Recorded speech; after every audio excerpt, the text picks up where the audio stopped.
In the most remote areas of the world, something massive is silently stalking its victims and swallowing them whole. They cut it open, and sure enough, they found the little girl in the stomach of the snake. History supports the existence of snakes larger than anyone imagined. A 30-foot python probably has the ability to open its mouth 2 to 3 feet wide. This would lead you to believe that, yes, it could swallow an adult human being.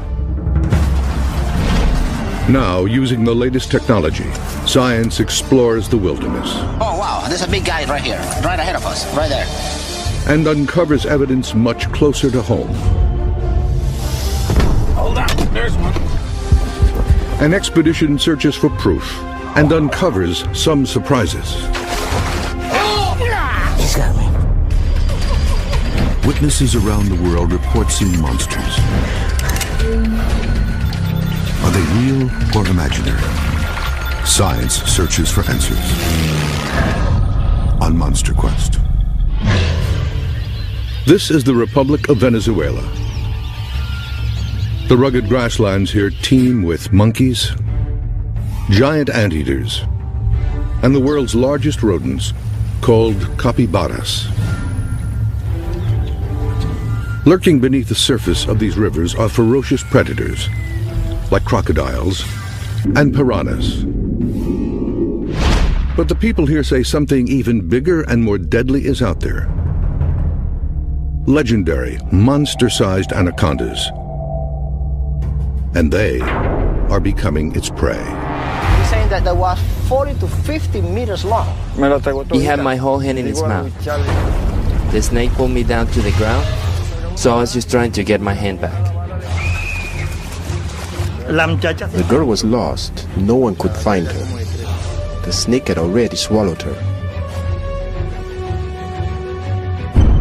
Anacondas are some of nature's most vicious predators, equipped with razor-sharp teeth and powerful muscles to crush their prey.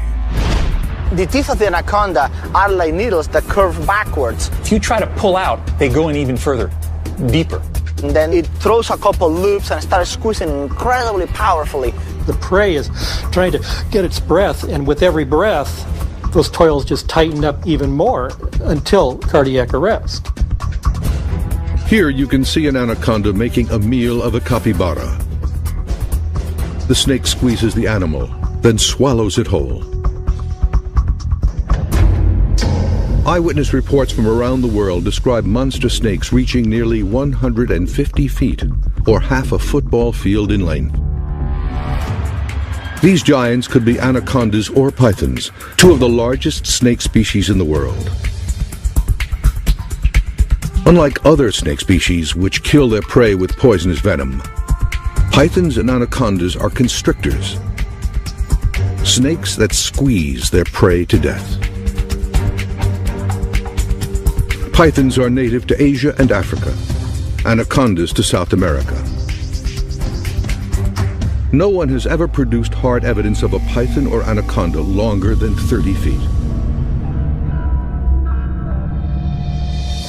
Monster Quest is sending biologist Jesus Rivas deep into Venezuela to hunt for just such a giant, an anaconda bigger than any found before. He's flown from Caracas, the Venezuelan capital, to the town of Barinas. From here, it's a 3-hour drive into the Llanos. Los Llanos, in Spanish, means plains. It is a 200,000 square mile swath of wild savanna. The largest anacondas I found was about 17, 18 feet long. However, there have been a couple of stories people have told me that refer to a very large snake, probably much larger than anyone that I have caught. And I had no reason to disbelieve this story. The first stop on Rivas's expedition is here, the tiny town of Montecao. It's the final outpost before leaving civilization behind. He's looking for clues from the locals about what they've seen. And he's led to this man. He just told me a story, actually quite remarkable, something that happened to his cousin 35 years ago. The man claims that his 13-year-old cousin had gone down to the local river alone. an anaconda approached. In the water, the snake was all but invisible.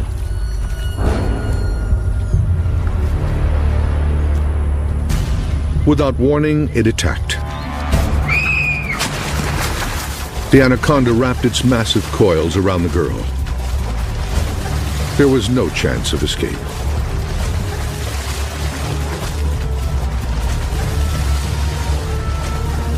The snake squeezed the girl to death, then proceeded to swallow her whole.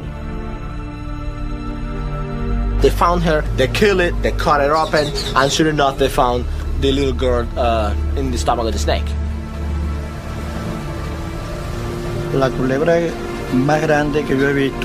That was the largest snake I had ever seen. It was at least 45 feet long. 45 feet is a giant snake, and it's just what Rivas is looking for.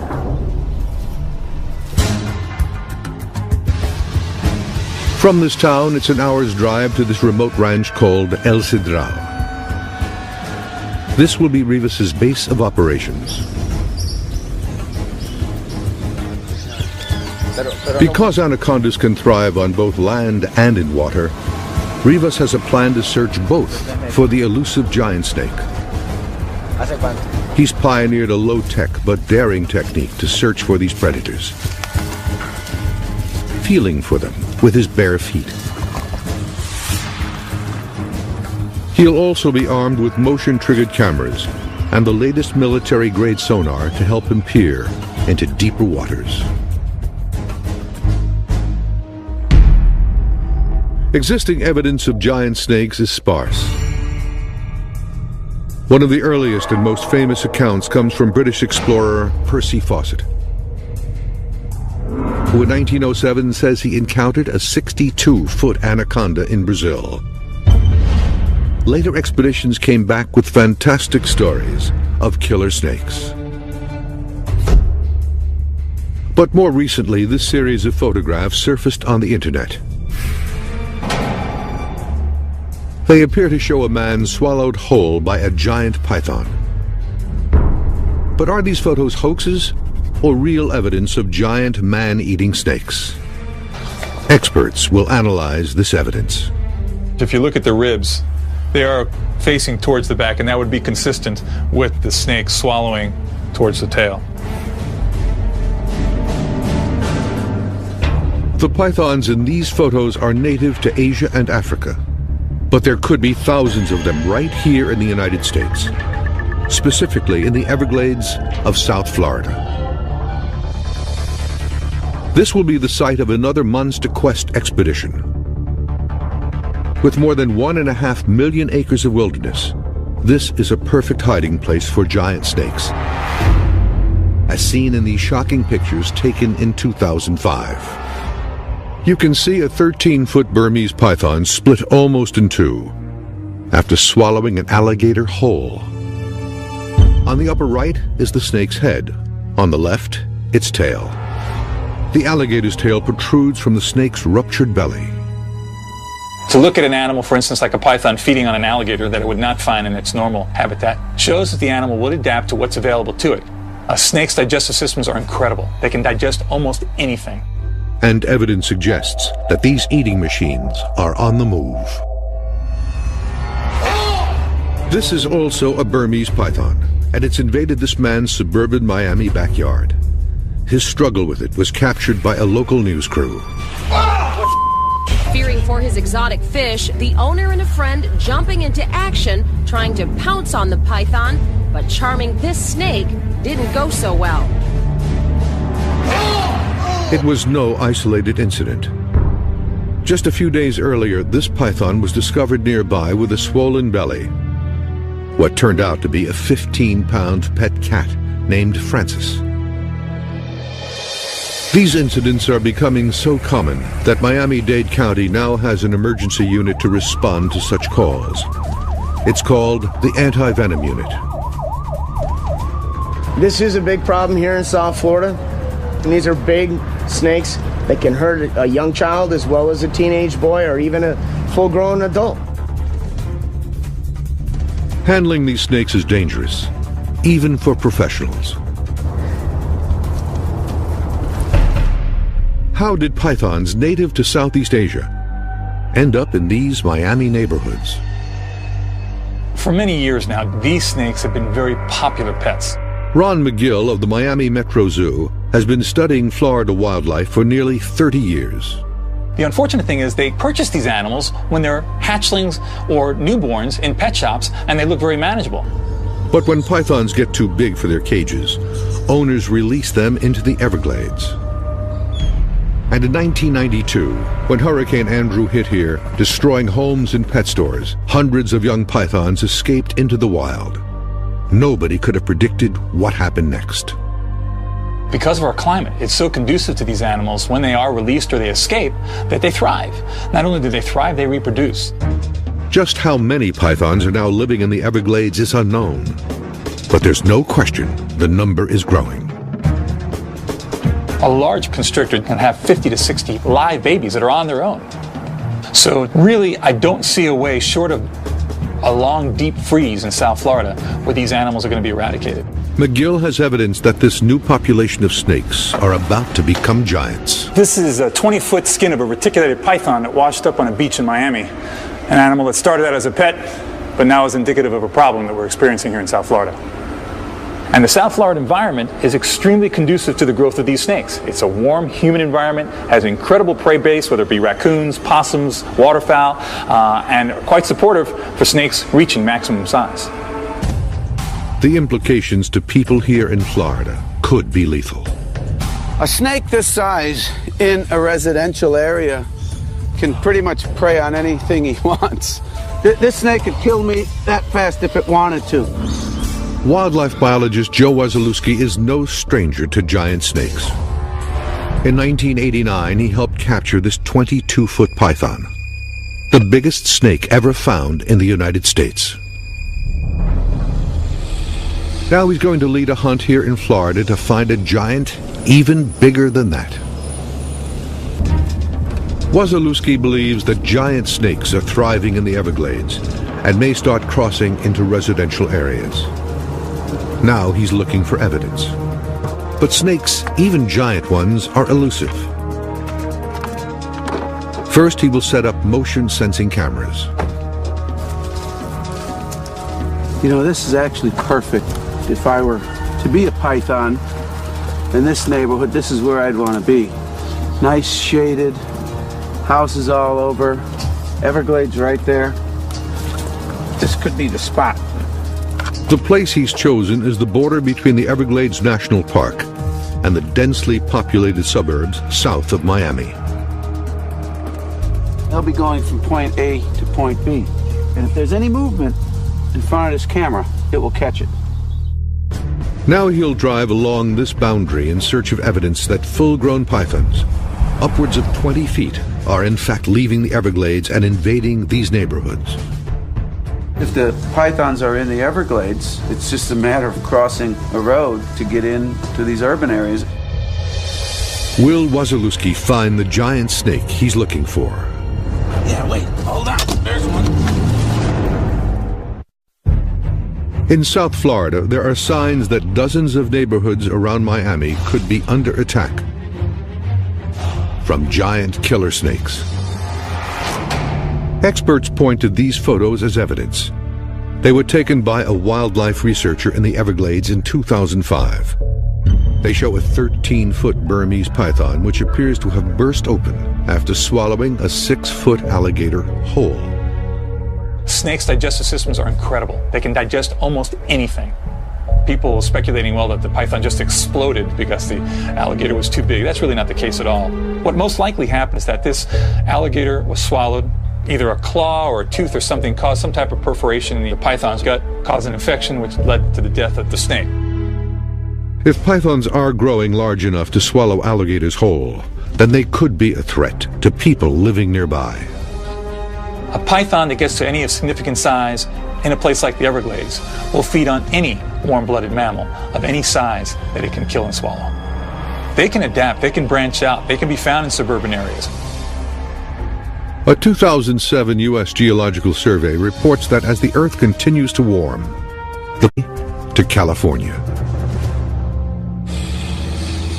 Joe Wasilewski thinks that's happening already. We really could be on the verge of a real epidemic with these pythons.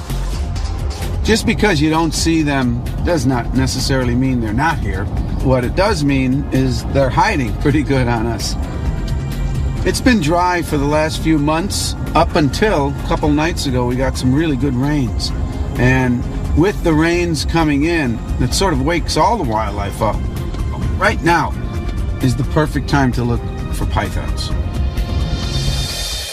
1,000 miles away in Venezuela, anaconda expert Jesus Rivas is about to begin his search for a giant snake.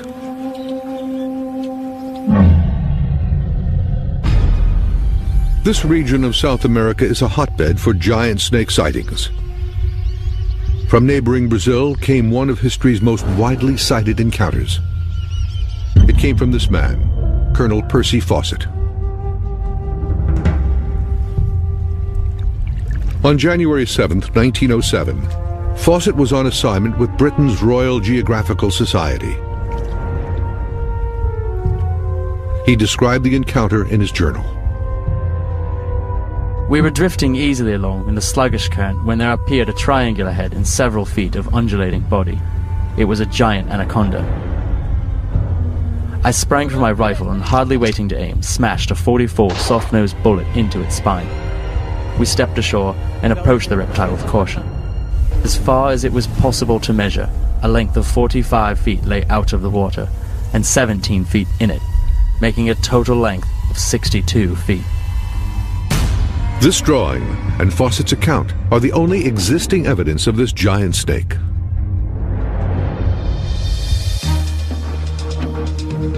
In his search for new evidence, Jesus Rivas will use cutting-edge sonar imaging technology, originally designed for the U.S. Navy to detect suspicious divers in restricted waters. The device is called the DIDSON, or Dual Frequency Identification Sonar. Ed Belcher and his team at Soundmetrics in Seattle, Washington, designed this device. This is an acoustic camera. It uses sound instead of light to generate an image. Rivas will encounter zero visibility conditions in his search for a giant anaconda. This device will be his eyes underwater. Belcher places a brick in the tank and clouds the water to demonstrate the DIDSON's imaging capabilities. To the naked eye, the brick is invisible, but the DIDSON sees it clearly. Now, this brick is only about 4 feet away, but in Venezuela, while you're looking for snakes, they'll be probably 30, 40 feet away, and we'll still be able to see those snakes. Once Rivas finds a snake, he'll be able to measure it to see if he's found an actual giant. Sonar has never been used before to search for giant snakes, and what Rivas finds could raise the evidentiary bar. Joining Rivas on his expedition are his old partners, Victor and Ramon. They'll be setting motion-triggered camera traps, but they must first track down bait to lure the giant snakes. For that, they'll need to collect musk from another anaconda. Musk is a mysterious glandular excretion that Rivas believes could attract other snakes. Nobody knows what the musk is for. It could be for defense because it's very stinky, but also it could have a social function, attraction. Ahead, something in the road catches their eye. It's the track of an anaconda. I can see the print of the scales here. Dirt in this side tells me the snake is going that way. And because of that print size, I can tell this snake was about 8 to 9 feet long. When I see a track this fresh, I know it's only an hour or two old. So this anaconda has to be nearby. Anacondas inhabit shallow swamps where they stalk their prey. 5 years ago, this particular swamp was the site of a near fatal attack. This man, Jose de Esteban, is a cowboy at El Cedral. the same ranch where Rivas is based. He is one of the few locals to tangle with an anaconda and live to tell about it. De Esteban had heard a report of a large anaconda by the roadside and went to investigate. I was out there looking for one, and I saw it on the ground. And without even thinking, I bent out to see it closer, and before I knew it, it got me. De Esteban struggled to keep the anaconda's coils from wrapping around his body. After nearly 5 minutes, he finally wrestled himself free.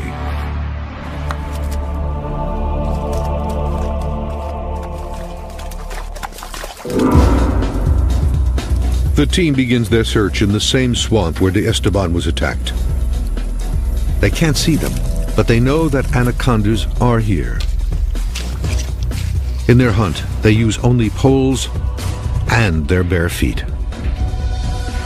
Rivas's unorthodox methods have earned him the nickname the Barefoot Biologist. As he searches, his only safety net is his instinct and experience.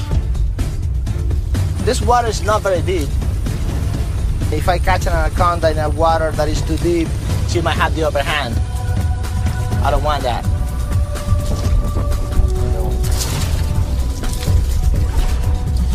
This is a snake here, not a very big one. There's another one right here. Rabong! Victor! These anacondas are too small for musk extraction. But there's evidence that a bigger anaconda could be nearby. This is a crack right here. It seems like this anaconda will be about 9-10 feet, maybe that big around. Despite the fresh trail, Rivas cannot find the snake. The team is losing daylight. The pressure is on. Rivas discovers something, but it's not an anaconda. Not a snake. Not what I want to find. It's a small but very unhappy crocodile. The day seems all but over. But then, a discovery.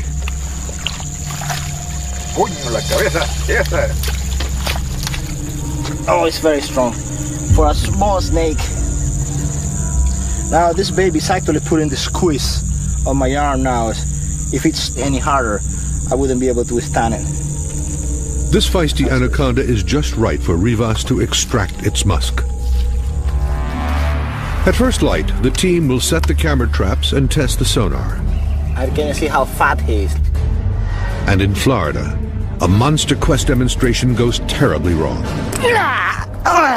He's got me. Snakes have been the object of fascination and worship throughout history.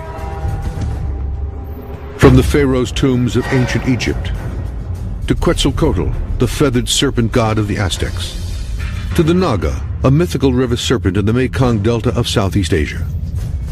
To millions, snakes are the embodiment of evil and a source of paralyzing fear. That fear is very real in Venezuela and in Florida, where there could be evidence of giant pythons and anacondas. And 2 expeditions are underway to find them.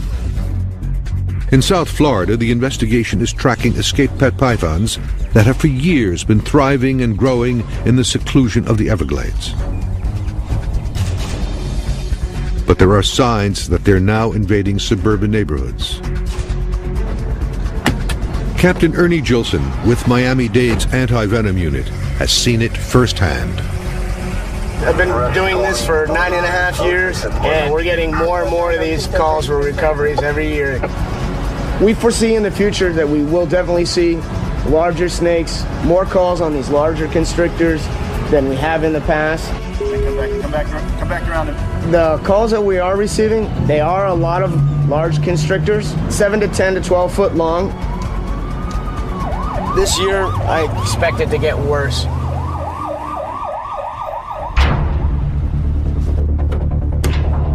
Captain Gilson and his partner, Captain Chuck Seifert, agreed to demonstrate for months to Quest how they capture these deadly predators.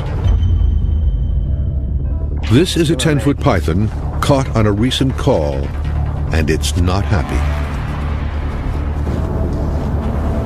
They try to subdue it by covering its head with this bag. But this python is intent on escape. They need to act fast. He's pissed at me. And as a last resort, Gilson abandons his tools for his bare hands. Maybe I can get him to chill. He needs to sneak up behind the snake, then grab it right below its head to stay clear of its jaws. I'm gonna walk around this way, since he's fixated there. Come from behind him and grab him.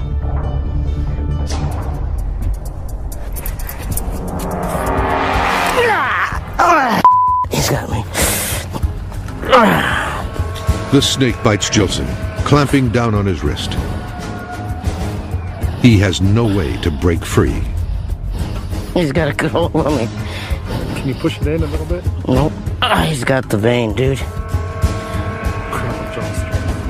The snake is coiling around their bodies. Seifert has to use brute force to pry the jaws open, tearing the skin from Gilson's wrist. Yep. He got me good, dude. Go get an ace. Yep.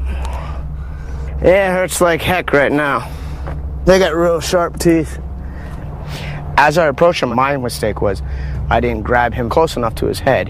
When I did grab, I slid back, and he was able to circle around. He came back on me and bit me in the arm. And as you can see, they got a full mouth of teeth. He got me with his inner and his outer teeth.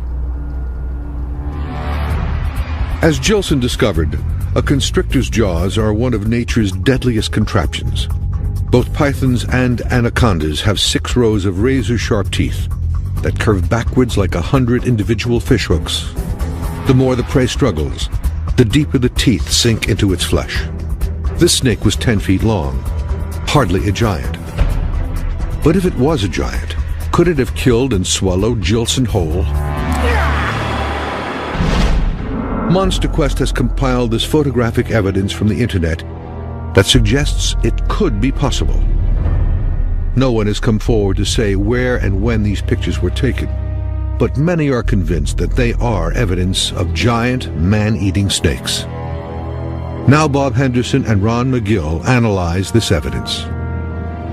In looking at this image, if you look at the ribs, they are facing towards the back, and that would be consistent with the snake swallowing from the head being this way towards the tail. As demonstrated here with this python feeding on a dead rabbit, the head is the most compact and manageable part of the body for a snake to get its jaws around. That's why snakes always swallow head first. The same would be true for a human victim. Now, what allows the snake to open its mouth very widely are special bones that it has back here. It's called the quadrate bone. The quadrate bone at the back of the skull allows the jaws of the snake to drop straight down to open unusually wide. Then the separation between the 2 bottom jaw bones allows the mouth to expand even further, to 3 times the width of its own head. But Henderson isn't sure the snake in this photo has swallowed a person. Just based on the size of the person and the fact that it doesn't seem to have any particular bruising or anything like that, everything looks just very, very much intact for it to have been the victim of a snake attack and to have been ingested by a large snake. A snake swallowing its prey is a slow but violent process. A snake has no limbs to push food into its mouth. Instead, it has rows of curved teeth that move independently, pulling the prey little by little into its stomach. The condition of this body appears inconsistent with that of a snake's victim. While we can't definitively say that it's a forgery, it does give us pause. This photograph, however, seems to tell a different story. Now, this photograph here is more indicative of what I think could easily happen. If this is the shoulder here and the arm here, this would have to be the head. This photo was taken in 1995 by a policeman in Malaysia. He claims it shows a man lying face down with his head in its mouth. I think the snake could have a real hard time getting around what looked like they might be fairly broad shoulders. Prey species would bleed a lot from those wounds, and here you see that this snake has struggled. It has tried to go back and forth, trying to get over those shoulders, which is spreading this blood, spreading this injury. Once the snake swallows this man's head, the shoulders could prove to be an insurmountable obstacle. The average width of an adult's shoulders is about 2 feet, but if the snake could get its mouth around the shoulders, nothing could stop it from swallowing a person whole. A 30-foot python probably has the ability to open its mouth 2 to 3 feet wide.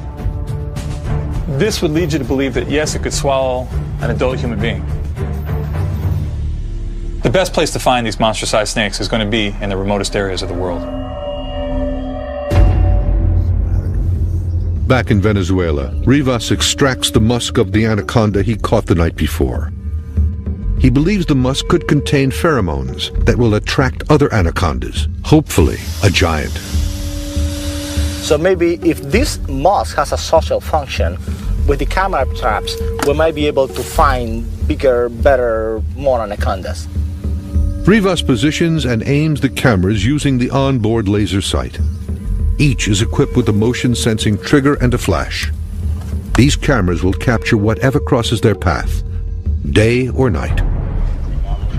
Now the team will test the sonar.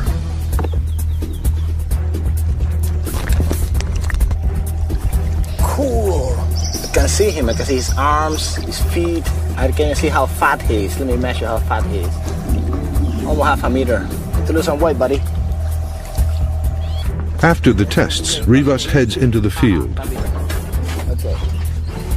This will be the first time such technology has ever been used to hunt for anacondas, and it could lead these researchers to the discovery of a lifetime. The biggest snake Rivas has found here was 17 feet. Could an even bigger anaconda, a giant, be lurking beneath these waters? Ooh, there's something there right in front of us. That looks like a snake. Look, look. Aguántalo, aguántalo. It really looks like a snake down here.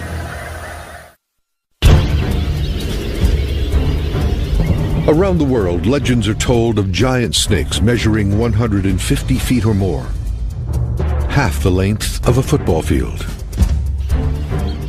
Anaconda expert Jesus Rivas and his team are on the hunt for just such a monster snake in Venezuela.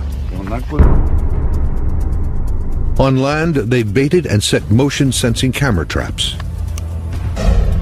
Their search now moves to the water. If an anaconda grows to be too large, it will be limited to deeper water. That's why I think that in these places, I might be able to find larger animals. Visibility under this water is almost zero. But here, the Ditson sonar sees everything. Oh, there's some fishes. A whole bunch of fishes, look. Or piranhas. Then something much bigger appears on the sonar. There's some shadow here. And I see the bubbles right in front of me, but I'm trying to see it under the water with the sonar. What Rivas sees is the outline of a crocodile. And it's huge. I can actually measure how big it is. It shows now about 3.5 meters long.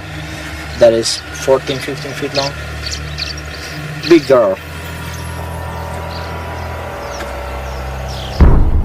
Rivas continues his search for a giant snake. If he finds one, he may have to jump in to catch it. The water is anywhere, I'm thinking, above my chest. It might not be very wise of me to get into the water. If the water is shallower, then I might have to give it a go. Suddenly, a promising shape appears on the sonar screen. There's something there right in front of us. Ooh, that looks like a snake. Look, look. Échale para atrás un poquito. Rivas abandons the sonar to search for the snake by hand. But he can't feel it. Adelante, Víctor. What Rivas saw on the sonar was the dense aquatic vegetation on the river bottom, not a giant snake. The sun is setting, but he is undeterred. Like the sonar, anacondas can see in the dark, and they will remain active throughout the night.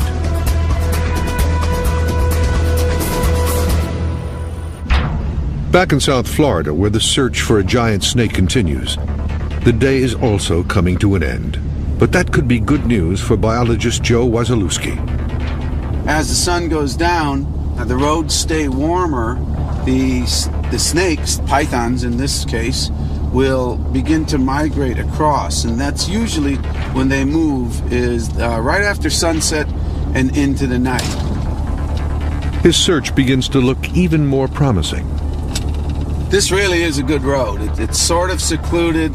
There's a little bit of an orchard here. There's some nurseries, there's homes, and this is really perfect to find a python. His intuition is right. There you go. I think I see something. Yeah, wait. Hold on. There's one.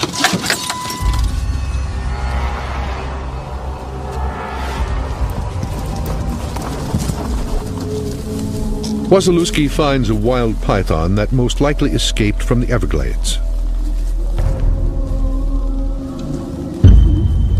Oh yeah, I got it. Well, that's no one. It's about 8 feet long and about as mean as a python can be. I'll tell you what, if this were one 15, 20, 25 feet in length, there's no way I could get it off. The power of these animals is just absolutely amazing. Out of the Everglades and into this residential area, this python could prove deadly to anybody it encountered. If this one were to coil around someone's neck, this snake could actually choke off your trachea and your esophagus and you could not breathe. Believe it or not, a snake this size. The escalating presence of snakes this size could mean there are even bigger snakes migrating out of the Everglades. The big ones are out there, there's no question about it. But your chances are, if you see a python, it's going to be one around this size, simply because of the numbers game. There's hundreds of this size to one or two huge ones. We think it's a young population, and in the next few years is when they're going to start getting to these really massive sizes. But could be right now. We could see a big one tonight, tomorrow. A storm rolls in, and the rain puts a halt to Wasilewski's search. But the camera traps he set earlier could provide what he's hoping for: evidence of a giant snake in these neighborhoods. And back in Venezuela, Rivas presses on through the night and is startled by what he sees next. Oh wow, there's a big guy right here. Right ahead of us, right there. Could this be their giant? In the wild plains of Venezuela and in these South Florida suburbs, evidence of giant snakes exists. In Venezuela, this cowboy narrowly escaped with his life. And this man says his 13-year-old cousin was swallowed whole by a 45-foot anaconda. In Florida, escaped pythons are invading neighborhoods, feeding on pets, even taking on the authorities sent to capture them. So far, no one's ever been killed here by one of these escaped pythons. However, these photographs prove they've become giants, large enough to swallow alligators whole.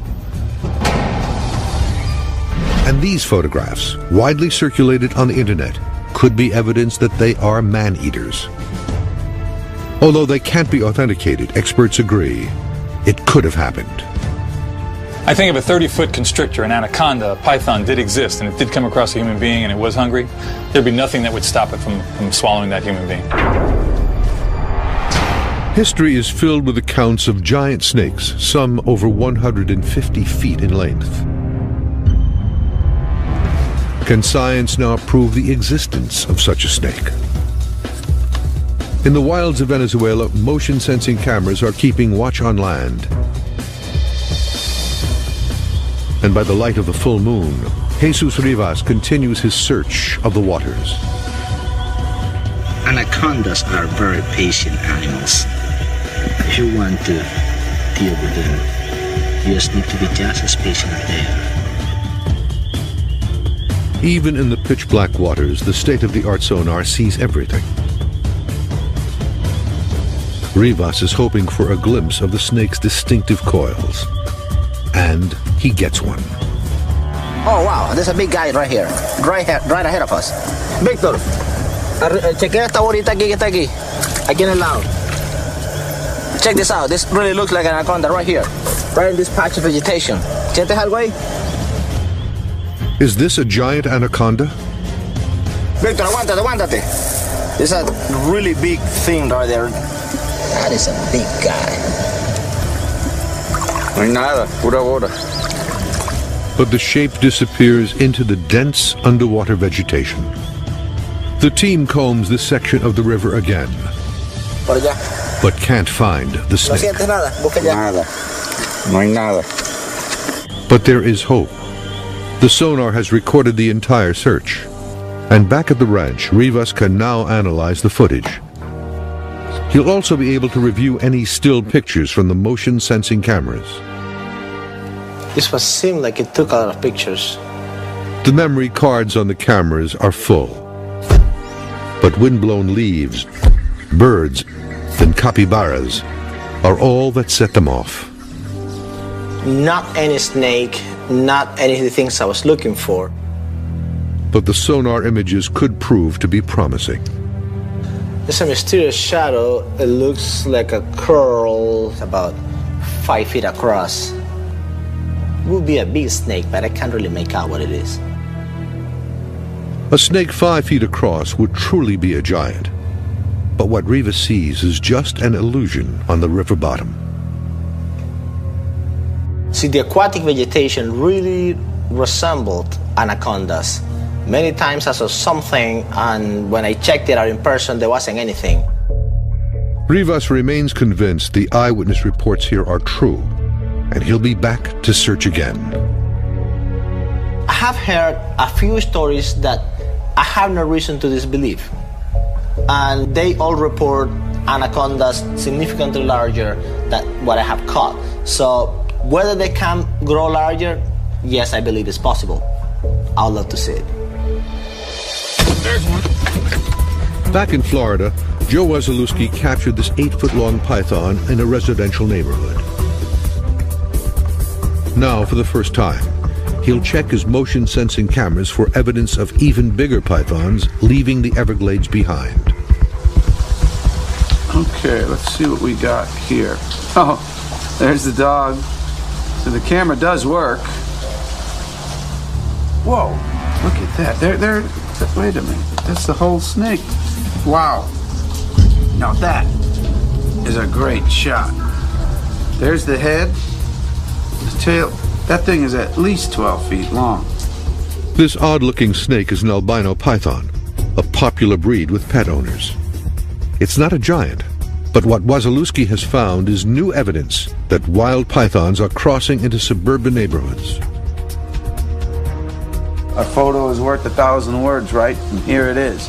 So that's a fact. Snakes are coming into these areas. And it may be only a matter of time until these snakes become giants. I'll bet in another 5-10 years we will start seeing the huge ones coming out. The evidence shows giant snakes are an unstoppable force of nature and potential man-eaters. In the Venezuelan llanos, life goes on as the anacondas lay in wait for their next victim. And here in the U.S., the population of escaped pythons continues to grow and spread to new areas every day. The next place one turns up could be your own backyard.